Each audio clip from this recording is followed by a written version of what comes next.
Көптөн бери батир алууну кыялданып келесизби? Анда сиздер үчүн эң жөнөкөй жана эң ыңгайлуу жолун сунуштайбыз. Келечек кооперативинин Кыргызстандын бардык аймактарына жайгашкан кеңселерине келип консультация алыңыз. Экинчиси, катарга турган соң Кыргызстандын бардык аймактарынан каалаган суммага жер там же болбосо квартира издей баштасаңыз болот. Үчүнчүсү, тапкан соң ошол үйдүн турган баасынан болгону 25%-ын сиз чыгарасыз, ал эми калган 75%-ын келечек турак жай кооперативи төлөп берет. Дал ушундай шарттар менен бир гана үй эмес, машина же болбосо спецтехника да алсаңыз болот. Жана эң башкысы, үйдүн бардык документтери сиздин атыңызга катталат. Сиз батир алган сумманы 10 жыл ичинде бирдей төлөмдөр менен төлөп кутулсаңыз болот. Келечек кооперативи буга чейин 400дөн ашуун үй бүлөлөргө батир алганга жардам берди. Кийинки кезек сиздерде. Андыктан кыялыңызды келечек кооперативинен бирге орнатыңыз.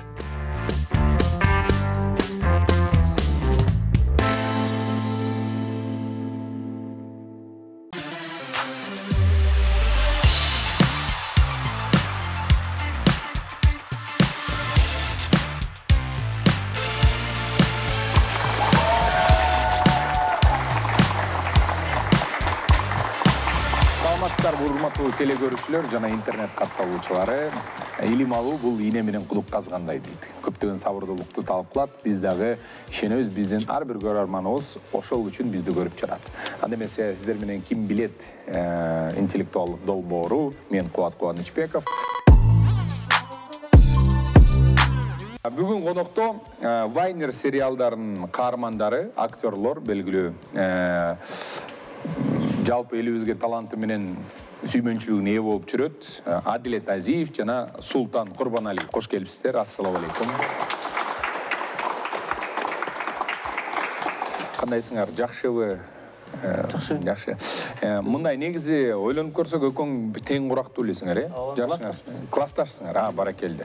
Классташ экениңер негизи мындай Адилет агай сыяктуу бир аз Султан окуучусу катары. Кайсы мектепте окудуңар эле?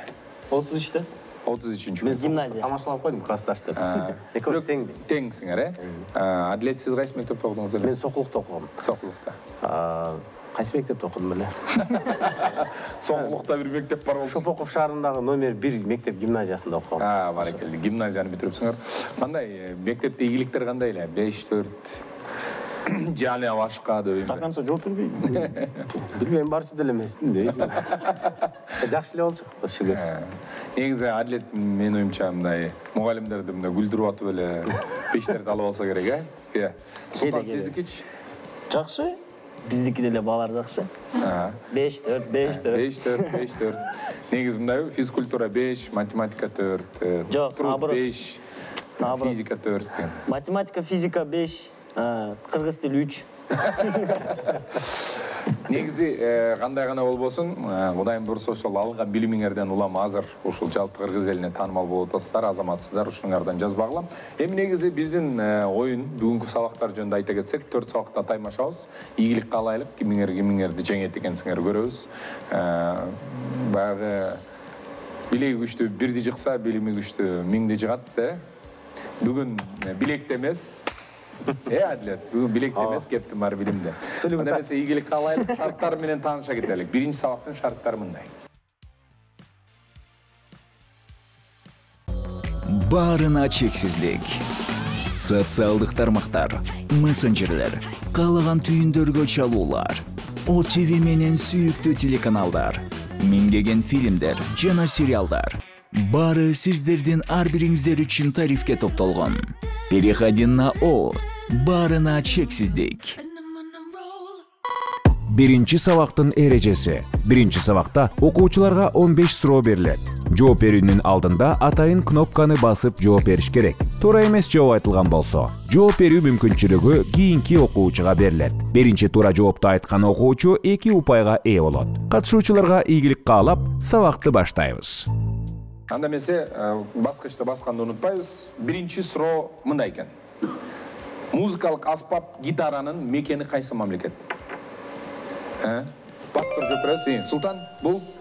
Мексика. Жок. Адилет, сизден? Испания. Жок. Дагы бир шанс берейин, кана эмесе. Ошон жакын.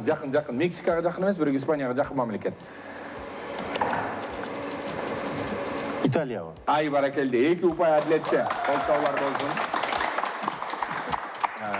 Билип билбей деле бирок мындай таап алсаңар болот. Экинчи деген сизе Адлет негизи атайын биринчисин интрига үчүн эмес жооп бергөн. Кийинки суроого өтө тез жооп бергенге аракет кылыңыздар, анткени тездикте талап кылат. Суроо мындай экен. Ирландиялык белгилүү UFC мушкери. Конор Макгрегор. Ай баракелде, Султан. 2 пайыз сиздики. 1980-жылы жайкы олимпиада кайсы шаарда, кайсы мамлекетте өткөн? Москва, Россия. 1980-жылы. 80-жылы. Москва, СССР. Москва Россия тура болду, бирок мамлекет тура эмес болду. Бир-бирден упай. Анда эмесе 2 упай Адлетте. Кийинки суроо, Союз убагында колу сынып гипстелген адам жөнүндө тартылган кино белгилүү. Султан, сиздики жооп? Юрий Никулин. Кинонун аты. Кинонун аты. Анда эмесе 5 4 3 2 1. Жооп. Подождите. Жооп. Адлет сизге кетти, жооп. Нары карап турсаң. Кайсы сон бересиң? Кана эмесе? Бир сан салып берем кулагыма. Мына. Жо, бриллиантовая рука. Бирөөнү мага. Султан жооп бергенче мен кыйналып кеттим. Кеттик, 4-нчү суроо ушундай болду. 5-нчи суроо. 2007-жылы кайсыл футболист алтын топто алган? Кака. Бараке. Каканын чыныгы фанаттары бар экен, Жок, просто футболду жакшы. Адлет, сиз Каканын Мен только бияка кака. Кака кайсы тамак жакшы көрөт десем жооп бересиз, Ооба. Кеттик эмесе. Кийинки суроо, Титаник кайсыл океанга чөгүп кеткен? Атлантикалык. Баракелде, Адлетте 2 упай, азаматсыз.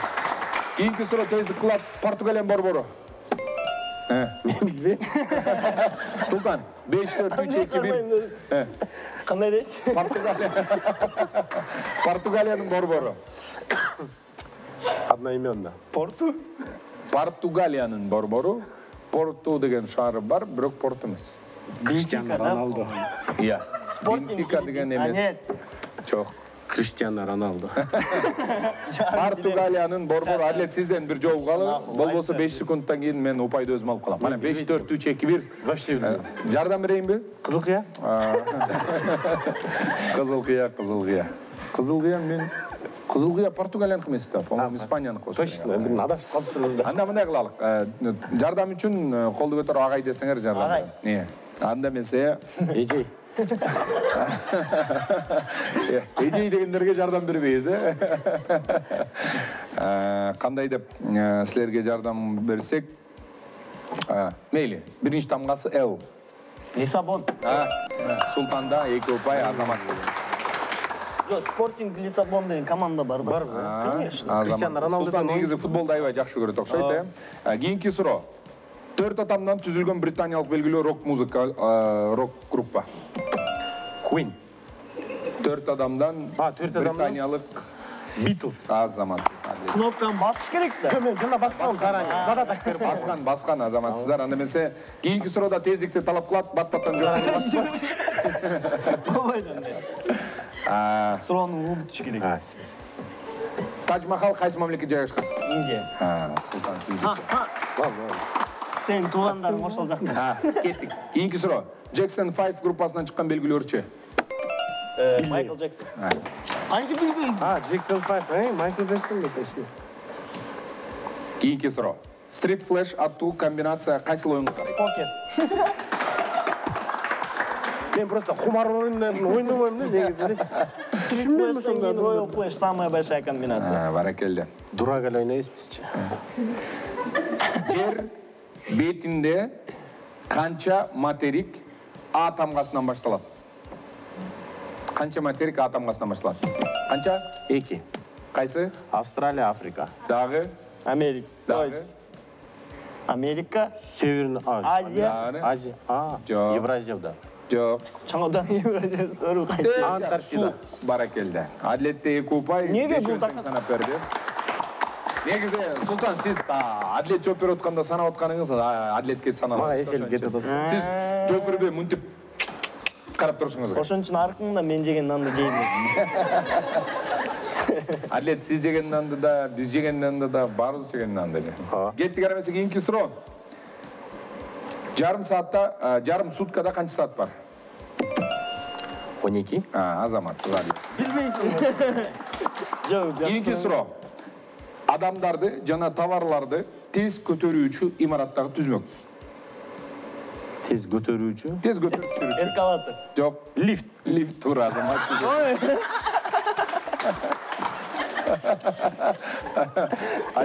Sen cevap et, adam Атлетке лифт менен бир проблема болгон окшойт, Men постоянно жөө чыгам, көтөрбөй калам. Кеттик, акыркы сурообуз, биринчи сабактын акыркы суроосу, дагы 2 упай алдыда. Көрүүчүлөргө далысын салып, музыканттарга караган кишинин аты. Дирижер. Азаматсыз.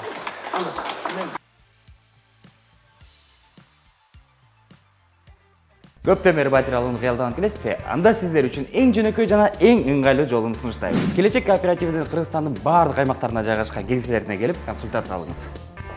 Экинчиси, катарга турган соң Кыргызстандын бардык аймактарынан каалаган суммага жер-там же болбосо квартира издей баштасаңыз болот. Үчүнчүсү, тапкан соң ошол үйдүн турган баасынан болгону 25%-ын сиз чыгарасыз, ал эми калган 75%-ын келечек турак жай кооперативи төлөп берет. Дал ушундай шарттар менен бир гана үй эмес, машина же болбосо спецтехника да алсаңыз болот. Жана эң башкысы, үйдүн бардык документтери сиздин атыңызга катталат. Сиз батир алган сумманы 10 жыл ичинде бирдей төлөмдөр менен төлөп кутулсаңыз болот. Келечек кооперативи буга чейин 400дөн ашуун үй бүлөлөргө батир алганга жардам берди. Кийинки кезек сиздерде. Андыктан кыялыңызды келечек кооперативинен бирге орнотуңуз.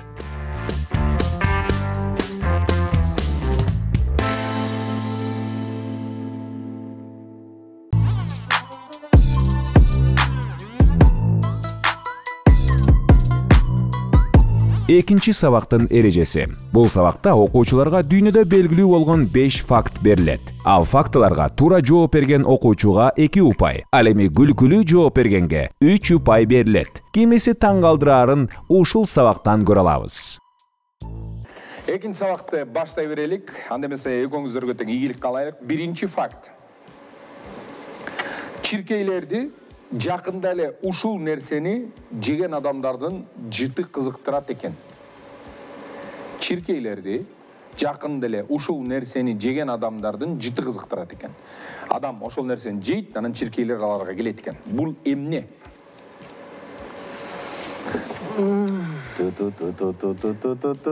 Бир нерсени жейсиң, анан сен чиркейлер кубалайт экен да аркаңа. Бул адик жеген тамак. Адлеттин любой тамагы деп эсептейт. Любой тамак. Бирок негизи чиркей көп эле чакпайт окшойт адлет. Жок, чагат, көрүнүп эле турат кала. Чагабы? Жакшы көрөт.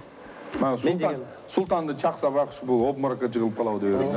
Эптеп турам, азыр кармаган сайын кыйналып кетип атат. Чиркейлер мындай менден алып буга алып барып кайра сайып туруп буга өткөрөт да переливание кылып.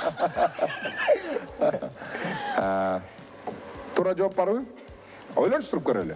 Гүлкүмүштө болбоду мен? Гүлкүмүштө адлеттики гүлкүмүштө болду. Сеники гүлкүмүш Переливаниясы гүлкүмүштө болду. 3 упайда адлетке кармап туралы, бирок Султан сизде шанс бар. Кана эмесе? Майлуу тамактарды? Майлуу. Анда эмесе мен подсказка бериш үчүн агай деп бирөө сурап керек. Эже. Дендеди эле. Мөмө жемиштерден. Арбуз, дыня. Таттуу экен да.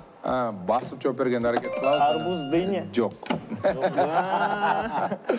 Дагы Мөмө жемиштерди. Мындай бизде бар. Мен айт дагы бир подсказка берем, анын үчүн агай деп суранышыңар керек да. Кыргызстанда өспөйт. Өспөйт. Анда билбейбиз биз. Жок, Кыргызстанда өспөгөн, бирок Кыргызстанда бар нерсе аз эле да. Бар бирок бизде. Жок, келет, албетте эле бизде. Биз күндө эле жейбиз, балдарга да көп беребиз. Күндө жейбиз. Эми кыштыр жайдыр жейсек болот да. Супермаркеттерде сатылат. Апельсин, мандарин. Азаматсыз, бирок туура жооп пока жыга элек. Султан, сизден Ал. Адамдардын эң Homo sapiensin эң жакын туугандары жакшы көрөт. Банан, баракелде. Адлетте 3 упай, Султанда 2 упай, биринчи факт боюнча. Азаматсыз. Кыйналып кеттик, э? Анда эмесе банан экен. Банан жегенден кийин чиркей кубаласа таң калбагыла. Экинчи факт. Индияда ушул нерсе тоголок экен. Ал эмне дейт? Индияда ушул нерсе тоголок экен. Башка өлкөдө башкача.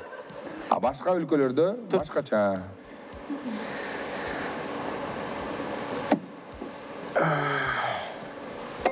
Адлетке окшогон адамдар. Адлет Кыргызстанда да эле тоголок болот. Индияда бирок булар тоголок. Ушул нерсе Индияда тоголок экен, а башка мамлекеттерде мисалы үчүн тоголок эмес да. Эмнеге дегенде биз аны башкача тоголок эмес көрүп калганбыз. Мисалы үчүн Кыргызстанда ал деле тоголок эмес. Мен тоголок элестете албайм ал нерсе. Айбы. Тегерек дейинчи. Же күнбү. Тегерек деп элестете албайм.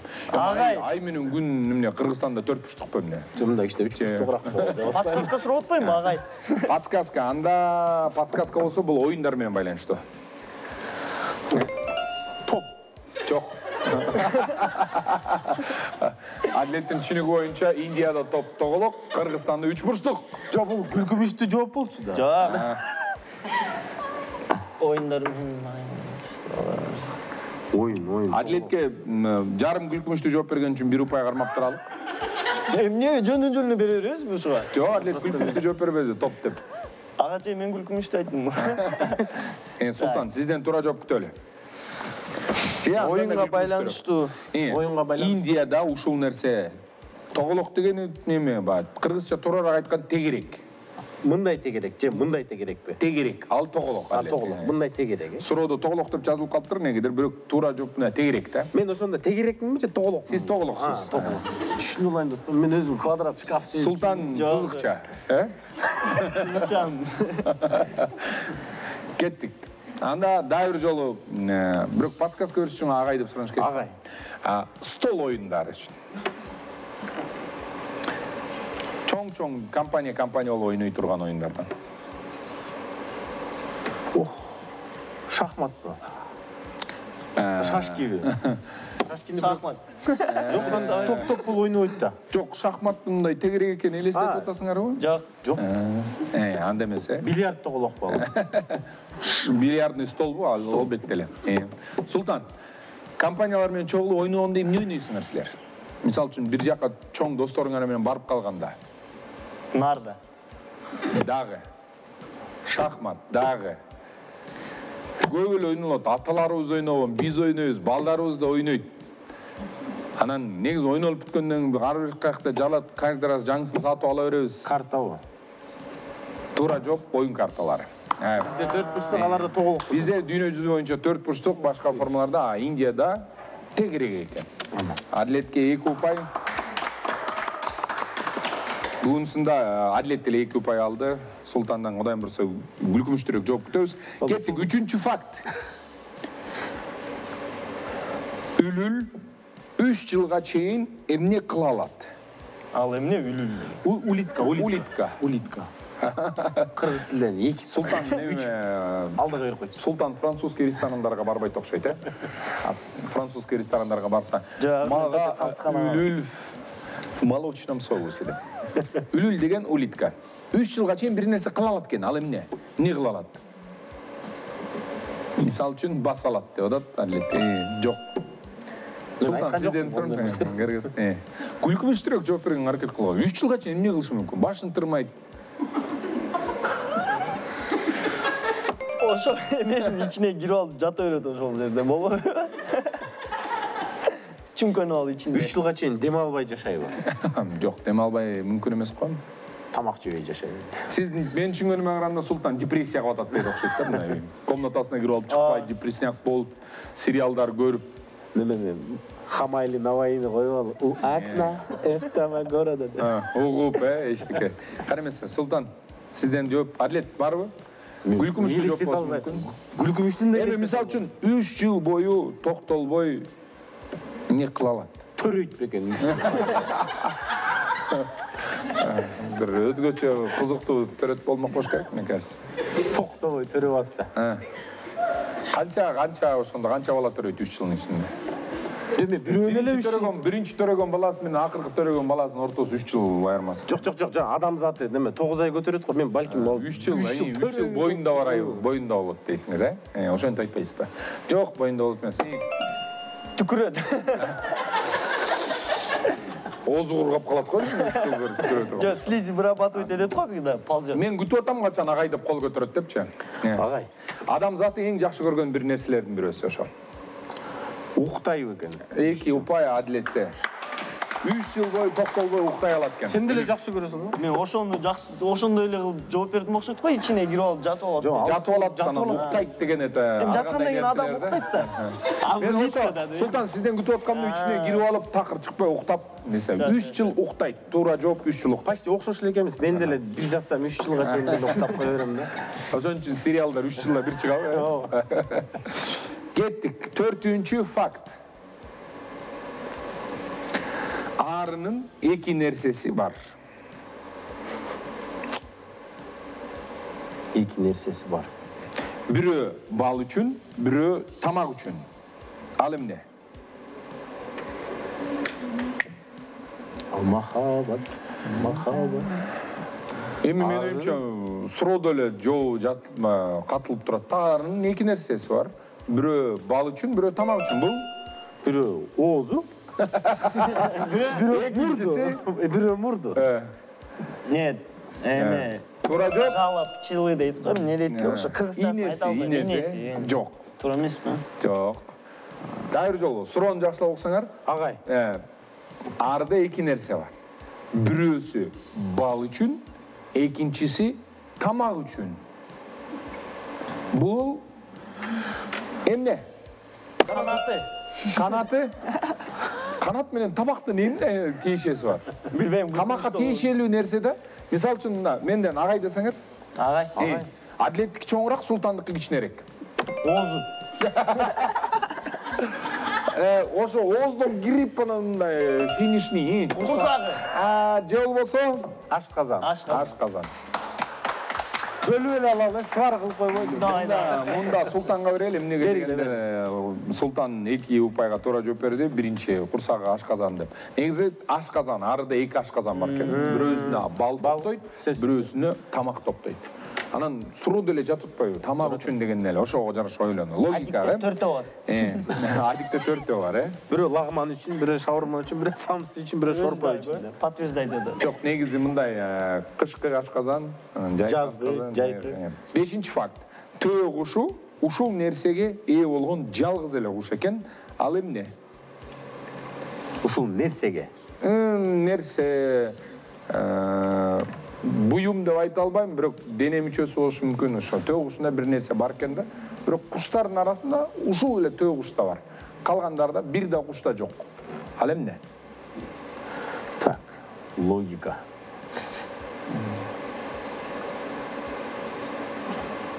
Гүлкүмүштүү деле жооп бербей, логика туура. Ойлонуп эле жатып, эки коюп жүрөйлө жаман болуп калып турсуң. Да, мен гүлкүмүштүү жооп күтүп атам. Давай. Кайталап коңузчу? Төө кушу куштардын арасында жалгыз эле ушул нерсеге ээ экен. Куштардын арасында. Жалаң бүт куштарды элестетсеңер, төө куш куштарга кирет да. Ошолордун арасында төө куш деле бар экен. Ствол. Ствол? Ствол. Пистолет бар экен. Бирок эми мындай логикага жата турган нерселерде, мисалы үчүн кирпик мисалы үчүн, мисал ала турган болсок. Бирок канаттуулардын көбүндө эле бар болуш керек кирпик. Мен да билбейт экенмин ал нерсени. Жөн эле ойдон айтып койдум. Бирок ошо мындай отличительная черта, айырмалай турган бир сапаты. Акылы бар бекен, Акылы, калган акылы жок да. калган канаттуулардын баары эле Тоок мээсиң дейт. Мээси жок да, тоок. бүркүттөрчү. Бүркүттөрдүкү. Бүркүттөр тарынып салдыңыз, эртең бүркүттөр менен проблема болуп жүрбөсүн. Шуңкар кечирип кой дейсиң. Шумкарлар мисалы үчүн, 5 секунд убакыт берейин ойлонгонго. Агай. Анда эмесе биз негизи адамзаты турмуш кыстайт деп коет. Ошо турмуш кыстаган нерсеге тиешеси бар да.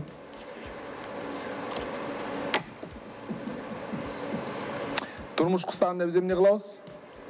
Бул жана бирдеме чыгарда керек деген нерсе тиешеси жокпу? Жок. Турмуш кыстаганда эмне кылат адам? Ажатканага барат. Анан ал жерде эмне кылат? Эми аны айтпай эле коелу. Бирок ошого тиешеси бар нерсе. Төө кушу корккондо башын кумга, жерге салып алат. Анан ыйлайт.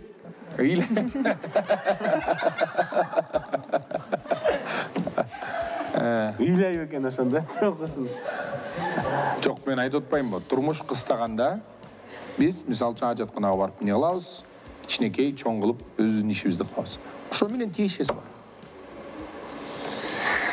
Ой, вообще. Ал суроого жоопту мындай эфирден айтса болобу? 5, 4, 3, 2, 1 тура жооп жок болсо, анда мен өзүм бул 2 упайды өзүм алып калайын.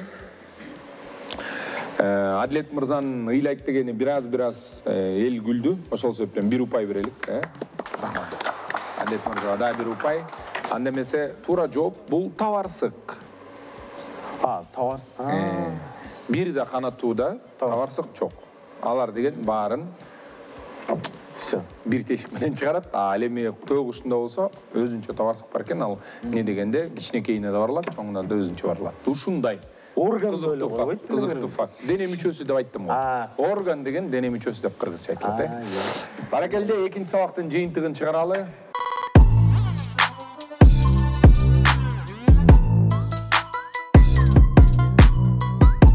Үчүнчү сабак. Бул сабак тездикти талап кылат. Кайсы окуучу 1 мүнөттүн ичинде канчалык көп сөз окуса, ал окуучуга 5 упай ыйгарылат. Ошол эле учурда аз сөз окуган окуучу упайга ээ болбойт. Кайсы катышуучу ылдам экенин ушул сабактан байкайбыз. Ийгилик. 1, 2, 3 баштадык. Билбеймин. Мен өзүмдөнбү, не тагдырымдан. Окуу убактың кетип атат. Ар дайым үмүт мени таштабады. Канчалык кыйналып, эзилип жатканымды кыялым эргиди. Сана алып учту.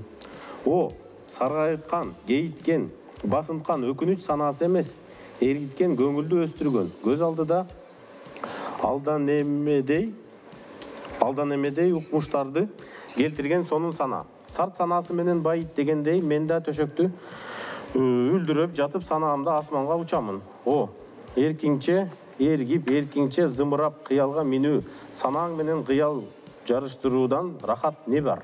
Башка сказканы окучу жакпады. Жок. Сана рахатын ар ким сезе бербес. Аны менимче жаштайынан жай кышы төшөктө жаткан бирок өзүн өлөм деп өлүмгө бергиси келбей. Кеттик эмес. Жашаймын деп өмүр сүргүүчү келген кырчын улан сезет. Ооба, мен кыялга мингенде бул дүйнөнү тек булут астында көңүрсөп калат. А мен болсом булут үстүндөмүн. Зымыраймын, сызамын, кандайдыр бир укмуштай дүйнөдө кеземин. Эң жылуу элпек, эң жумшак жел бетимден аймалайт. Эң тунук салкын, эң ширин суу үстүмө куюлат. Анан бат эле күчтүү кубаттуу болуп, бат эле акылман өйчүл тартып, эң асыл иштерди колго аламын. Эң бай жана кызык, маңыздуу жана татаал окуялар кыялымда чуурат. Кандай укмуштуу кагылыштар, турмуштар, өмүрлөр бар анда. Мен ошол укмуш бай окуянын ичинде жүрөмүн. Көп кырдуу өмүрлүдү алкаганга салып мончоктоймун. Мончоктой чумуртасың. Кандай катаал, кайгылуу, кандай кызыктуу, көңүлдүү укмуш өмүрлөр. Мен ушулардын ар бирин мончоктой диземин. Ар бири биринин элесин даптама. Үчүнчү сабагыбыздын жыйынтыгы боюнча 114 сөз менен биздин Султан мырза жеңишке болду. Султан мырзага 5 упай берилет.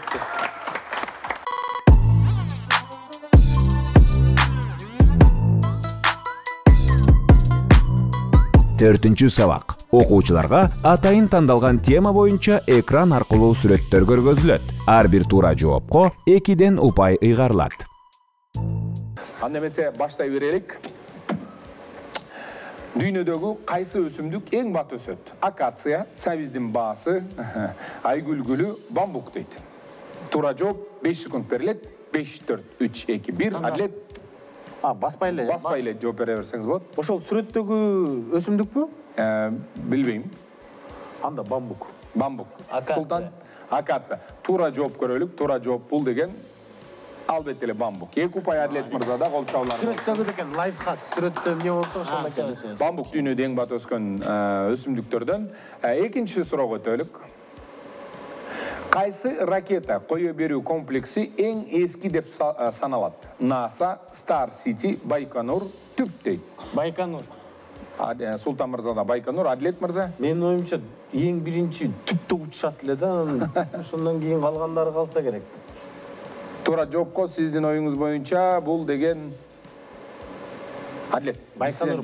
Байконур. Экөөңүздөр тең Байконур, туура жоопту көрөлү. Туура жооп Байконур. Албетте эле экөөңүздөрдө тең 2ден упай, азаматсыздар. Кийинки суроо өтөлүк. Футбол тарыхында алтын топ алган жалгыз дарбазачы ким болгон? Кеттик. Владимир Масыченко, Рикардо Самора, Лев Яшин, Кутлан Кадырбеков. Келиңиздер. Биринчи Адлет жооп берсин. Лев Яшин. Туура жооп. Албетте эле бул деген Лев Яшин. Экөөңүздөргө тең 2ден упай, эмнеге дегенде Лев Яшиндин атынан керек болсо сыйлык бар, Кеттик. Кийинки суроо. Бул кайсы музыкалык аспап? Гитара, скрипка, виолончель, чопо-чоор дейт. Кана эмесе, Адлет мырза? Чопо-чоор каябай окшош экен, Адлет, сиздин жообуңуз? Не күлбөй атасыңар, силер көрбөй атасыңар, Гитара десең. Жообуңуз? Скрипка, сиздики боюнча виолончель. Туура жообун көрөлү, бул деген албетте эле виолончель. Неге дегенде, скрипкада ылдый жанында мында узун буту болбойт да. Адлет ошол нерсени калдап. Сүрөттү караш керек. Жок, бияктан көрүнбөйт экен да, бул жерде мындай отсвечивать этип калат. Анда эмесе, бирдей келатабыз. Кийинки суроо өтөлүк. Кийинки суроо. Гиннес китебине кирген адамдын максималдуу дене температурасы канча болгон? 56,7, 36,7, 93,0, 46 дейт. Анда эмесе, Адлет мырза жооп бериңиз. Эң максималдуу температурасы. Менин оюмча 46 болсо керек, 56да кайнап кетет. 46, сиздин жообуңуз экөөңүздөр тең 46. Туура жооп көрөлү, кана эмесе тура жооп 46. Экөөңүздөр тең азаматсыздар, 8ден упай сиздердики. Кийинки суроого өттүк. Щелкунчик жомогун жазган автор. А. Ганс Христиан Андерсен, Б. Якоб Грим, В. Вильгельм Грим, Г. Эрнст Теодор Гофман. Жооп бер. Кана эмесе, щелкунчикти ким жазган? Адлет мырза. Белгилүү. Мунун аркасынан канча деген мультфильмдер, кинолор, театр постановкалар. Адлет мырза, сиздин жооп? Султан билет окшойт неге дегенде мен. Сен билесиңби? Койчу. Сен ошончо сен жооп бердиң деп атпаймынбы? Адлет жооп бериңиз. Гримдердин бирөөсү болчу, айтып койчу, эми экөөбүз бөлүп ала албай. Кой? Айтпайм. Анда неме Ганс Христиан Андерсен. Ганс Христиан Андерсен. Султан Ганс Христиан Андерсен. Туура жоопту көрөлү, бул туура жооп деген албетте эле. Жооп. Теодор Гофман. Экөөңүздөр тең туура эмес жооп бердиңиздер. Кийинки суроого өтмөкчүбүз. Математикада пи саны канчага барабар? 9, 0,1000 142, 0,3, 3,14. Кана эмесе туура жооп Г. Адлет мырза. Пи деген жана кинолордо сөгөнгөн жана пи деген 3,14 анда. 3,14, кана эмесе туура жооп албетте эле 3,14. Азаматсыздар, экөөңүздөргө тең бирдей упай. Кеттик. Кийинки. Кайсы өлкөдө кечигип келүү бул салт? Германия, Кыргызстан, Норвегия, Бразилия. Кыргызстан. Адлет, Султан. Бразилия. Бразилия дейт. Туура жообун көрөлүчү. Туура жооп албетте эле Бразилия. Кол чабуулар болсун. Бул туура эмес. Адлет. Буну кайра Бразилияда кечигип келүү салт экен. Анан Бразилиядан кыргыздар үйрөнүп алыптыр. Анан ошон. Билбейм эмнеге мындай болуп калганын. Анда эмесе кийинки суроого өтөбүз.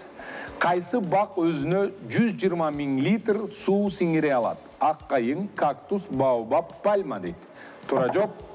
Суу сиңире алат. Суу куя берсең кире берет, иче берет, токтогуз. 120 000 литр суун иче алат. Кородого ак кайыңга 120 литр суу куйсаң ичпейт, кечирип кой дейт. Ак кайың, кактус, баобаб, пальма. Кактус иче алабы? Жок.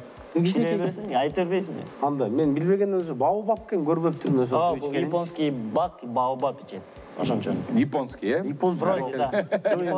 Туура жоопту көрөлү, туура жооп баобаб, бирок бул Япондун багы эмес, бул Америкада жайгашкан дүйнөдөгү эң чоң бактардын жана рекорд бир канча адамдардын мынтип кулачы менен келсе дагы жетпеген кулачы өтө чоң бактардан миңдеген жылдар бою жашайт бул бактар. Азаматсыздар, туура жооп болду. Кийинки суроого өтөлү. Кайсы оорунун эпидемиясын 14-кылымда кара өлүм деп аташкан? Эбола, бубон чумасы, коронавирус, чочко грипп. Туура жооп. Харам грипкеннен чачка грип. Кимден? Султандан баштайлы. Сиздин боюңуз боюнча. Байтчы? Иә. Б. Б. Бубончу бас, Же коронавирус бу? Жак бубончу мас. Бубончу мас. Адлет мырза, сиздики? Эбола. Эбола. Жакты мага ошо. Эбола. Эболам бы? Болады. Эбола. Аны эмесе туура жоопко төлө туура жооп, албетте эле бубончу масы дагы 2 упай Султан мырзада колчоолор болсун. Сен ошо менен оорудуң беле? Ушуну менен 4-чү сабагыбыз аягына келип чыкты. Азаматсыздар өтө сонун тез жооп бердиңиздер. Баары мыкты болду. Бүгүнкү 4 сабагыбыздын жыйынтыгы боюнча колчоолор болсун. 4-чү сабакта ушинтип жыйынтыкка келди. 4 сабагыбыздын жыйынтыгы боюнча 39-35 деген упайлар менен Султан мырза жеңишке болду. Колчоолор болсун, Султан мырзаны куттуктайбыз. Адлет мырза 35 болгону 2 Бразилия менен эле Эбола сизди бир аз калиядан чыгарып койду. Кандай гана болбосун, келип бергениңиздерге чоң рахмат. Жакшы маанайыңыздар үчүн бири-бириңиздерге болгон мамилеңиздер көрүнүп турат. Сонункен дал ошо биздин сериалдагыдай азаматсыздар. Анан биздин жалпы көрүүчүлөрүбүзгө 1-2 сөз окууга үгүттөп кетесиздерби, сабаттуулукка үгүттөп кетесиздерби? Келиңиз, Султандан баштайлы. Султан баштап коюңуз. Утпадыңызбы? Сүйлөңүз. Поражение болгон адамдар сүйлөй берсин. Келгиле. Не дейбиз эми? Не деш керек өзү? Жок, эмне дейбиз деп баштаганыңар эле жакты. Алдыңарды бала бассын, артыңарды бала бассын. Бактылуу болгула. Кармашкан колуңар өзгөрбөсүн. Болду да айтып бүттүңөр да ойнин кыла берели. Тамадан акчасын берип койлар. Атлетке аш алып беришим керек болот. Бекер эле утуп алдым мен. Наоборот болуш керек. Мен айтып коюнан да. Айтып койчу. Кайка, бияка. Айтып бериңиз. Туугандар, ден соолугуңуздарды караңыздар. Эң башкысы ден соолук. Азыр бардыгы ооруп атат. Иттен мышыгына чейин ооруп атыптыр. Ошого ден соолукту караңыздар. Анан эң башкысы көп суу ичкен бак Эбола, кечигип келген сал Бразилия. Жаттап алыңыз. Эбола эмес. Көп суу ичкен бау. Точно. Эбола деген оору, пандемия. 14-чү жылында жаман болгон экен. Кийин коронавирус ошентип айтышат экен. Султан мырза, сизден. Атлетке кошулам мен көрөм суу ичкиле. Анан көп тамак жегиле. Биз болсо барыңыздарга ыраазычылык билгизебиз жана ар бир кыргызстандык жаран бул элибиздин, жерибиздин жүзү экенин унутпаңыздар. Маданият жана адеп ахлак билимиңиздер менен кыргыз элин дүйнөгө таанытыңыздар. Барыңыздарга ийгилик, чоң рахмат, көрүшкөнчө сак саламатта болуңуздар.